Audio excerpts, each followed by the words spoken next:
only you knew what I have in store for you. I swindle. Hello everyone, welcome. Today we are talking about Drakengard 3. Now I already did a video on the physical, the limited collector's edition, and you can go to that video if you want to actually look at all the physical goods.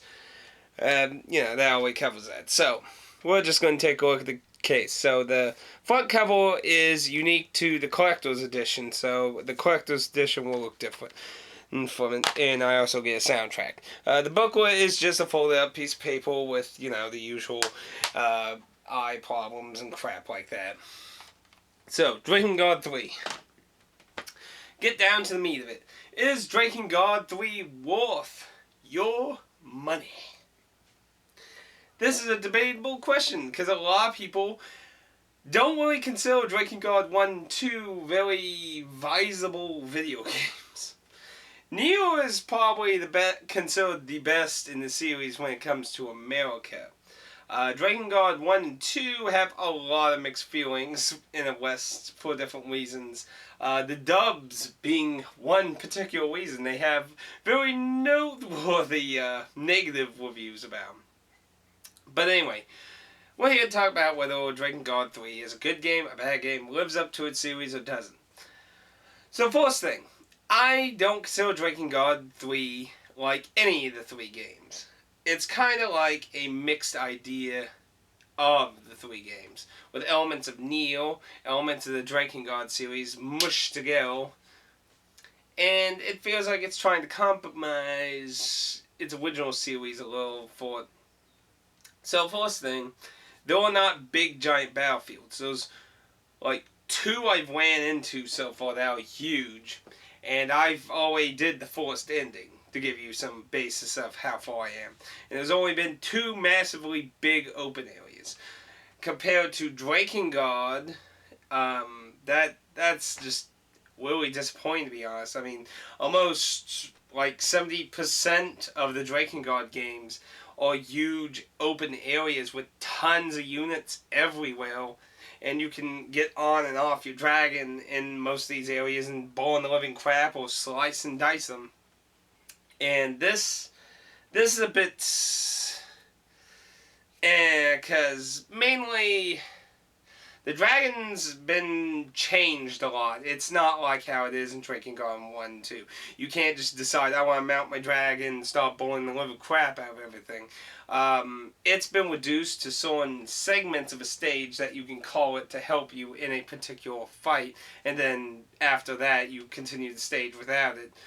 There is lots of talking with it, though, but it doesn't have the freedom like Drakengard 1 and 2 does.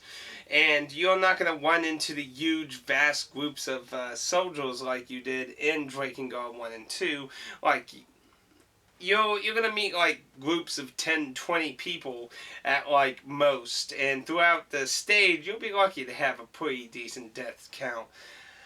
I mean, in Drakengard 1 and 2, you could have literally hundreds, 500, 600, 700 units murdered and killed, and you'll be lucky if you get, like, over 100, I'd say, probably in a particular stage. And they reuse a lot of mobs. Now, admittedly, Drakengard 1 and 2 also use lots of mobs. There weren't tons of variety. But I can tell you something that Drakengard 1 and 2 did not do massive amounts. They did not use... There weren't a lot of bosses in Drakengard 1 and 2. And the few bosses that were usually had some things to mix up. Or they didn't always seem like they were bluntly whipping them off. Probably the worst thing you could really say is in Drakengard 1, fighting your rival and his dragon. I believe you fight him like 3 times, I believe. But there's different evolutions of the strategy from the first continuing on to the last time you encounter him with that fight. There are multiple kind of boss fights in Drakengard 3 that are just blatantly reused, like a 3-headed dog. Over and over and over. It's like you fight one at the end of one stage as the boss. Then later on you fight again. And then you fight 2 of them. Then you get a reskinned one. Then you fight 2 of the reskinned one. And it's like, And then the trolls and the ogres. It's the gang, the Gyguses. I mean, that is a lot of recycled bosses into mini bosses, and it just it kind of bothers me more in this particular title because those were really old games pushing the limits of the system, really. I mean, with how many units and things you could do. And this is kind of disappointing because you already have a vastly superior system that should be able to handle stuff like that, and yet they don't do it. And what really makes me weird about that is because the game requires a 5 gig install on your hard drive. And of course it has, your loading of stages, but within the stages themselves, there's more loading. When you go through certain doors, a red or barrier will appear, and it's loading more of the stage. 5 gigs is on your freaking PlayStation 5, and it has to load this much shit? When there's barely shit to be being loaded. Like, what is it loading exactly that's so complicated with 5 freaking gigs being used? Like, it makes me feel like they didn't understand how they were programming the game. And it is important to note that this is not a completely new team, but it is a new company behind this particular title, using the Unreal Engine to power it with some of the people behind Neo and the original Drakengard one in this team. So there's kind of a mixed bag of developers working on this title, and it doesn't have that polish to it, in my opinion. Now, in the combat sense, magic is pretty much completely dropped, and they added a stamina bar. You basically have, regular hacking and slashing, and then you got special stamina hacking and slashing, and you can also guard with the cost of stamina, and if you run out of stamina, your guard is broken. You do have an evade option, and that's the basic gist of it. Now, you have 4 types of weapons: spears, swords, bracelet, glove, close-up combating, fighting, and you have chakras, which is really odd because you can actually use them as a range in a kind of a Legend of Zelda boomerang way, where you locked on and it's a bit of an awkward weapon. It would be more useful if your disciples were really useful. Which, speaking of that, disciples.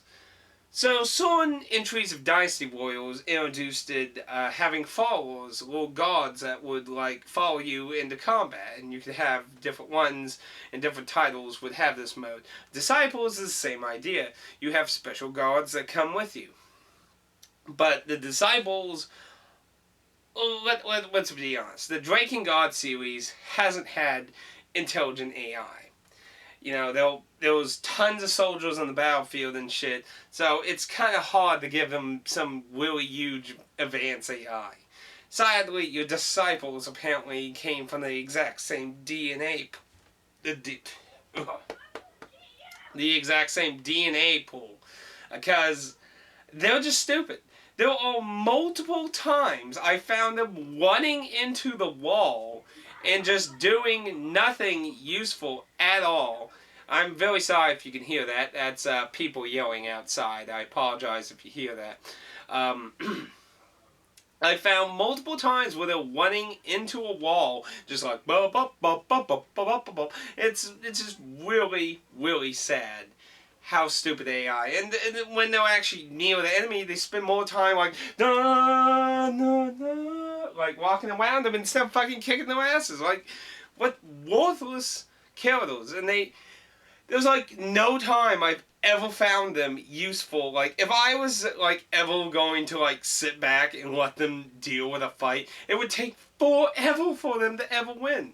Now, admittedly, they don't die. I've never seen them die, so they apparently have no real health or anything. But still, why have them if they're not going to be useful at all? It seems like they're more just there for the sake of having characters in the game. Now, the dragon changes. I did mention there were changes with the dragon. Now, in Drakengard 1 and 2, dragons serve two purposes. One, in open outside areas, you can mount your dragon, basically burn the living crap out of everything from the sky. The second mode is Pacific Panzer Dragoon style stages, where you would be flying in the air shooting aerial combat in that.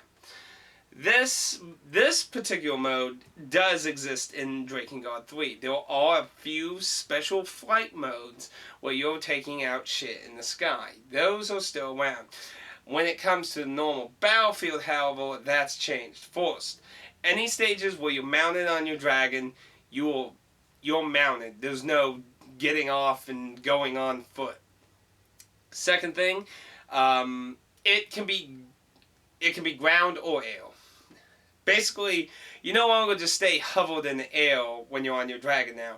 You descend to the ground and you have to keep yourself flying. But if you descend all the way to the ground, you can get on the ground and use a few special attacks. In the air, one of your special attacks using stamina is a charge attack.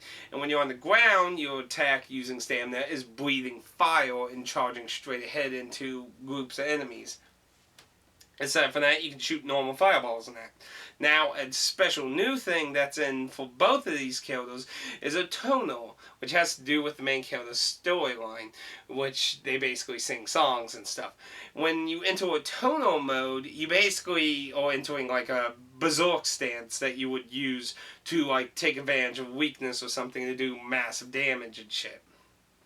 So, that's pretty much the gist of what you do in the gameplay and what changes have gone on. Now with the actual stages, as I said, there's no longer the big open fields. Sadly, they suffer a bit of Final Fantasy XIII's corridor hallway syndrome. There's a few side paths and a few hidden things here and there. A few are clever, a few are obvious. But overall, the path is very linear from beginning to end. I have not seen anything really complex in this game so far.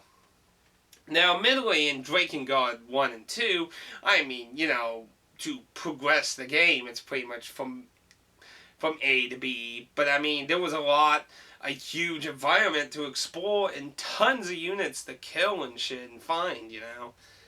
You could argue, you know, it was wasted space, but it was kind of nice being able to just run through tons of people. You know, when you want a hack and slash game, there was a lot of shit to hack and slash. But it really feels like it loses that. And like I said, there's not that many soldiers that are going to be charging at you at one time. And that feels like a step back. Now, admittedly, you didn't get shitloads of soldiers running at you at one specific time in the older titles. Because we're talking about the PS2, though. There's limitations to how much crap you can have coming in your face, you know. But there was endless amounts of land with groups of soldiers everywhere. I mean, it just feels so belittling when you're on the next-gen system.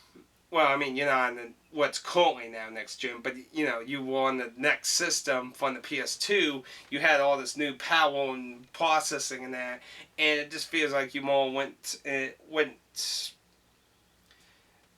waste, really, in that. It really seems like a shame. Now, some of the elements from Neo are like buying weapons. You can upgrade your weapons, while in the older games you would level them up through basically mass mortal.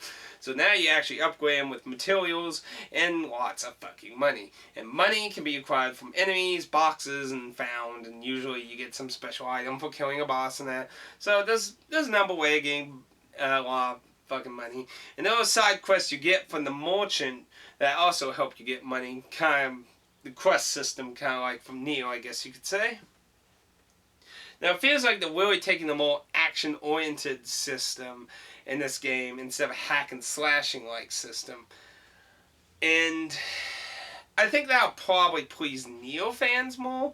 But if you're like, well, expecting like a better Drakengard experience to be more like Dynasty Wars, have more people on screen, and have that next gen from the PS2 open fields and stuff, you're going to be disappointed on that front. And I have to admit, I was kind of disappointed on that front too. That's a real shame, in my opinion. But I wouldn't say it destroys the game at all. Now, the music has the song, the same music composer, and it also has the lady who sung a lot of the songs, Neil. So some of the songs are being sung by her and the same composer. The music is pretty good from what I hear so far, so that's most excellent, of course. But of course, I liked most of the music in most of the Drakengards, though one's probably the weirdest because it was like some kind of weird remixed WAP stuff sometimes with a sketchy disc. It's really hard to describe, but I liked some of the songs in Drakengard 1. I definitely liked the music in Drakengard 2, Neil. And so far, Drakengard 3 sounds most excellent too. Graphically. Talking about the pure graphics, they look pretty alright to me. And you know, I'm not some big, huge PC elitist. It's like, oh my gosh, 180p and blah blah blah and that. But the graphics look acceptable. Now, there is some frame rate issues, which normally is not something I usually talk about. Because usually they're not some massive, huge deal, but there is some frame rate issues with the game, which, again, seems kind of sad when you install 5 gigs of the game on your PS3, and, you know, it's a PS3. It should be able to do a decent job with this stuff, but it really makes me feel like they didn't know how they were using the Unreal Engine. And as far as I'm aware, this is the second game Square Enix has used the Unreal Engine, so it just kind of feels like maybe they didn't know how they were programming it properly, maybe. Because a lot of times, other game developers say the recent games like the recent the newest Splatterhouse game have like really long load times is really effective from good programming. So that's what I kind of think. I don't know if that's the case, but it seems really questionable to have that when you install 5 gigs of the game on your PS3. It just amazes me how much you install on there, and it just feels like it's not doing crap. Now, the voice acting in the game, of course, aside from Neil, as I mentioned way in the beginning here, Drakengard 1 and 2 have notably awful to horrendous voice actors as most of the cast. And to be honest, I would say 2 probably has a better job than 1. 1, I'd say Angelus was like the only really good voice actor for the first game. And maybe Kime, but all the other characters will just... Ugh. But I don't try to let that ruin the story for me, but that ruins the experience for a lot of other people. And I would have to say Drakengard 3 continues a pretty nice cast of voice actors for most of the characters. They bring the characters quite to life, in my opinion. While some of them are absolutely batshit crazy, I think they do a good job of bringing the respected roles to life. So, basically, to talk about the story. The story. So, basically, this is a story about six sisters. 1, 2, 3, 4, 5, and 6. No. Bad hand. You mean 0. 0 is who you play, and you, for some reason, want to kill your 5 other sisters. And you're all, that's their names. 1, 2, 3, 4, 5, and 0. That's their actual names. Now, they're Eternals, and apparently long ago, the world fought war and death over everything. And then the Eternals came to Earth and basically brought peace and prosperity to the world. And they were treated like goddesses and worshipped. And for some reason, Zero wants to kill her sisters. She claims it's so she could be the only Eternal and have the world to herself. But where I am in the game, it leaves a lot of mystery still. There are multiple endings, and I don't know how many, but I've always been for the first ending. Now, your characters... The theme... let's put it this way. The Drakengard series overall, and Neil included, have a controversially weird cast of taboo characters, Willie. I mean, the first game, the main character's sister actually loved him in a sexual way, and of course he denied her feelings, which caused them to grow up in an awkward, weird way. The priest monk character who joins your party in Drakengard 1 was a pedophile. The elf girl is a cannibal lunatic because of what happened in her village. Drakengard 2 has a gay guy in it. I can't really remember anything else too disturbing about the second game. It had a more normal anime-ish kind of feel to it. Emil has a crush on Neil. This was from the creator's words in an interview. Kaine has a male part. So, there's a lot of weird taboo shit in this series there's been. And Drakengard 3 really focuses on sexual nature. Basically, the Eternals, except for the fourth one, are basically all into sex. Like, tons of it. Like, all the time. And all their disciples basically do it with them all the time. So, it's basically a really strange, mature story. Now, if you're hoping it's going to be dark and subtle like Neo and that, you're probably best throwing now at the corner because it's not. It's not subtle at all. In fact, it actually likes breaking the fourth wall multiple times.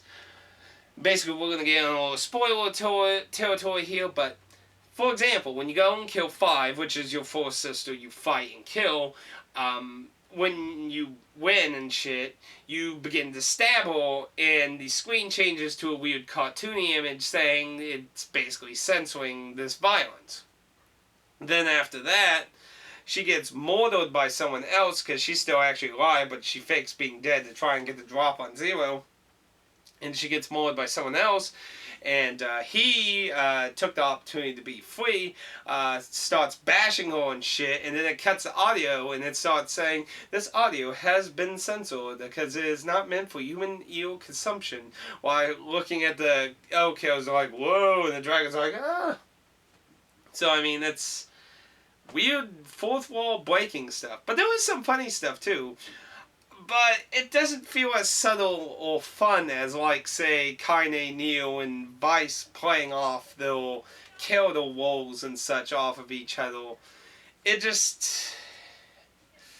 kind of wings up as kind of weirdly immature. Kind of like what I was saying with The Witch and the 100th Night.